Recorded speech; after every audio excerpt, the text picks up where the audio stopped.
राम नाम की महिमा। एक संत महात्मा श्यामदास जी रात्रि के समय में श्री राम नाम का जाप करते हुए अपनी मस्ती में चले जा रहे थे।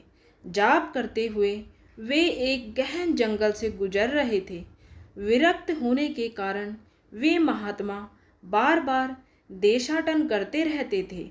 वे किसी एक स्थान में अधिक समय नहीं रहते थे। वे ईश्वर नाम प्रेमी थे, इसलिए दिन रात उनके मुख से राम नाम जप चलता रहता था।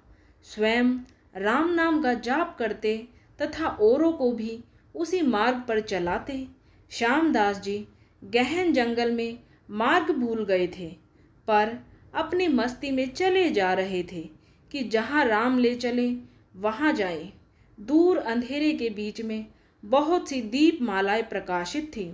महात्मा जी उसी दिशा की ओर चलने लगे। निकट पहुँचते ही देखा कि वट वृक्ष के पास अनेक प्रकार के वाद्य यंत्र बज रहे हैं।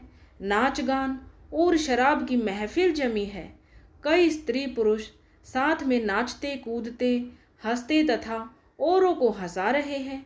उन्हें महसूस हुआ कि वे मनुष्य नहीं प्रेतात्मा है। श्यामदास जी को देखकर एक प्रेत ने उनका हाथ पकड़कर कहा, ओ मनुष्य, हमारे राजा तुझे बुलाते हैं, चल। वे मस्त भाव से राजा के पास गए जो सिंहासन पर बैठा था। वहां राजा के इर्द गिर्द कुछ प्रेत खड़े थे। प्रेत राज ने कहा, तुम इस ओर क्यों आई? हमारी मंडली आज मदमस्त हुई है। इस बात का तुमने विचार नहीं किया? तुम्हें मौत का डर नहीं है? अट्टहास करते हुए महात्मा श्यामदास जी बोले, मौत का डर? और मुझे? राजन, जिसे जीने का मोह हो उसे मौत का डर होता है। हम साधु लोग तो मौत को आनंद का विषय मानते हैं। यह तो देह परिवर्तन है जो प्रारब्ध कर्म के बिना किसी से हो नहीं सकता। प्रेतराज, तुम जानते हो हम कौन हैं? महात्मा जी बोले, मैं अनुमान करता हूँ कि आप प्रेतात्मा हो। प्रेतराज बोला, तुम जानते हो लोग समाज हमारे नाम से कांपता है। महात्मा जी बोले, प्रेतराज, मुझे मनुष्य में गिनने की गलती मत करना। हम जिंदा दिखते हुए भी जीने की इच्छा से रहित मृत तुल्य हैं। यदि जिंदा मानो तो भी आप हमें मार नहीं सकते। जीवन मरण कर्माधीन है। मैं एक प्रश्न पूछ सकता हूँ? महात्मा की निर्भयता देखकर प्रेतों के राजा को आश्चर्य हुआ कि प्रेत का नाम सुनते ही मर जाने वाले मनुष्यों में एक इतनी निर्भयता से बात कर रहा है। सचमुच ऐसे मनुष्य से बात करने में कोई हरकत नहीं। प्रेतराज बोला, पूछो क्या प्रश्न है? महात्मा जी बोले, प्रेतराज, आज यहाँ आनंदोत्सव क्यों मनाया जा रहा है? प्रेतराज बोले, मेरी एक लौती कन्या योग्य पति न मिलने के कारण अब तक कुंवारी है, लेकिन अब योग्य जमाई मिलने की संभावना है। कल उसकी शादी है, इसलिए यह उत्सव मनाया जा रहा है। महात्मा हंसते हुए बोला, तुम्हारा जमाई कहाँ है? मैं उसे देखना चाहता हूँ। प्रेतराज बोले, जीने की इच्छा के मोह के त्याग करने वाले महात्मा, अभी तो वह हमारे पद अर्थात प्रेत योनि को प्राप्त नहीं हुआ है। वह इस जंगल के किनारे एक गांव के श्रीमंत अर्थात धनवान का पुत्र है। महादुराचारी होने के कारण वह इस वक्त भयानक रोग से पीड़ित है। कल संध्या के पहले उसकी मौत होगी, फिर उसकी शादी मेरी कन्या से होगी। इसलिए रात भर गीत नृत्य और मद्यपान करके हम आनंदोत्सव मनाएंगे। श्यामदास जी वहाँ से विदा होकर श्री राम नाम का जाप करते हुए जंगल के किनारे के एक गांव में पहुँचे। उस समय सुबह हो चुकी थी। एक ग्रामीण से महात्मा ने पूछा, इस गांव में कोई श्रीमान का बेटा बीमार है? ग्रामीण बोला, हाँ महाराज, नवलसा सेठ का बेटा सांकलचंद 1 वर्ष से रोगग्रस्त है। बहुत उपचार किए पर उसका रोग ठीक नहीं होता। महात्मा नवलसा सेठ के घर पहुँचे। सांकलचंद की हालत गंभीर थी। अंतिम घड़ियां थी। फिर भी महात्मा को देखकर माता पिता को आशा की किरण दिखी।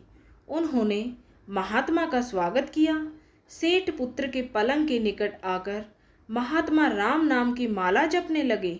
दोपहर होते होते लोगों का आना जाना बढ़ने लगा। महात्मा बोले, क्यों सांकलचंद, अब तो ठीक हो?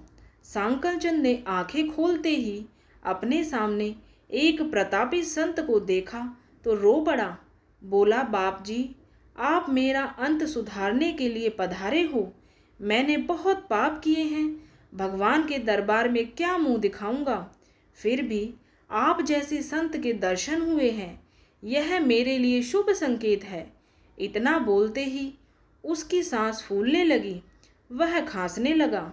बेटा, निराश ना हो, भगवान राम पतित पावन है। तेरी यह अंतिम घड़ी है। अब काल से डरने का कोई कारण नहीं।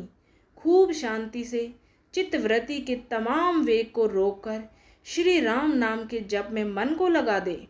जाप में लग जा।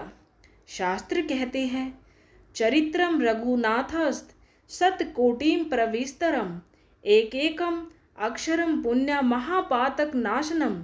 अर्थात 100 करोड़ शब्दों में भगवान राम के गुण गाए गए हैं। उसका एक एक अक्षर ब्रह्म हत्या आदि महापापों का नाश करने में समर्थ है। दिन ढलते ही सांकलचंद की बीमारी बढ़ने लगी। वैद्य हकीम बुलाए गए, हीरा भस्म आदि कीमती औषधियाँ दी गई, किंतु अंतिम समय आ गया। यह जानकर महात्मा जी ने थोड़ा नीचे झुककर उसके कान में राम नाम लेने की याद दिलाई। राम बोलते ही उसके प्राण पखेरु उड़ गए। लोगों ने रोना शुरू कर दिया। शमशान यात्रा की तैयारियां होने लगी। मौका पाकर महात्मा जी वहां से चल दिए। नदी तट पर आकर स्नान करके नाम स्मरण करते हुए वहां से रवाना हुए। शाम ढल चुकी थी। फिर वे मध्य रात्रि के समय जंगल में उसी वट वृक्ष के पास पहुँचे। प्रेत समाज उपस्थित था।